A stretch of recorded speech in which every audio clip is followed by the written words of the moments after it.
book, I prepared it in a way to answer a question. If you heard of the astrophysicist named Neil deGrasse Tyson, Yes.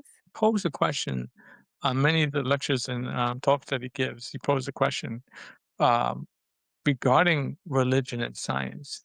And he notes like it's a detriment to the world that we don't have the number of scientists that we could participate at the work of like getting this the future, what we see done. Like you see you see now hover bikes and hover scooters now, but it's 2026.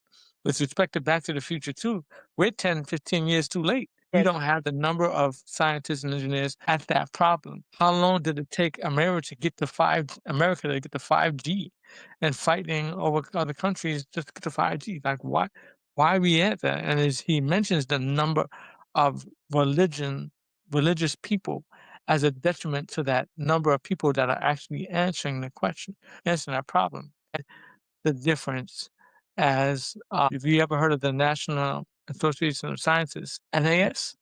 No, something associated with scientists, and it's basically the top and leading scientists of the entire um, scientific community. And Mhm. he noted that 80 something like 85% of them reject God. And because they reject God, that represents the totality of what we have to actually address the problem. But Mm, what about those other 15%? And he said that 15% that believe in God, that's actually what's interesting. Because if mm, we can solve that problem of decreasing that number at 15%, then we'll have more people at the problem at hand. This is mm, how he poses a statement of like basically addressing the 15% as a problem. But I'm saying, no, the 15% are not a problem. But you don't want to just turn 85% to say, oh, believe in God. That's not it. Because but the 15%, that 15% do. And that 15% was 1996. Now 2015, that number is now 7%. mm, So less and less scientists actually believe in God. But what is that remnant holding on to? What is that remnant like? How can they possibly believe in God given the practice that they do? And so what the takeaway that I want to give is why that number is there.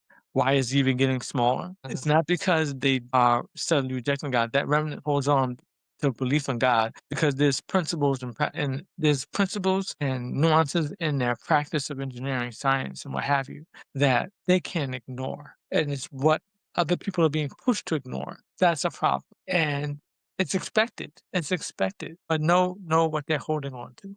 So I want to take away is what are those seven what is that remnant of scientists that believe in God? What are they holding on to? And what should you hold on to? A key insight that I would like to correct during this conversation. The misconception is that God is against science. Or is that religion that to be religious or having faith in Jesus means that you reject science. That's a misconception. You mhm, don't need to reject God to believe in science. You don't need to reject God to put it down in math and put it down in being observational science, what have you. There's a woman, her name is Annette Taylor. She says the less science brings you further away from God, but the more science brings you closer to God. And there are people who believe that. And if we can believe that. population, I believe that because yeah. I don't understand how you get all of the design, the quantum physics, how do you get any of it without a creator? It's the only thing science does, in my opinion, is tell you what God made.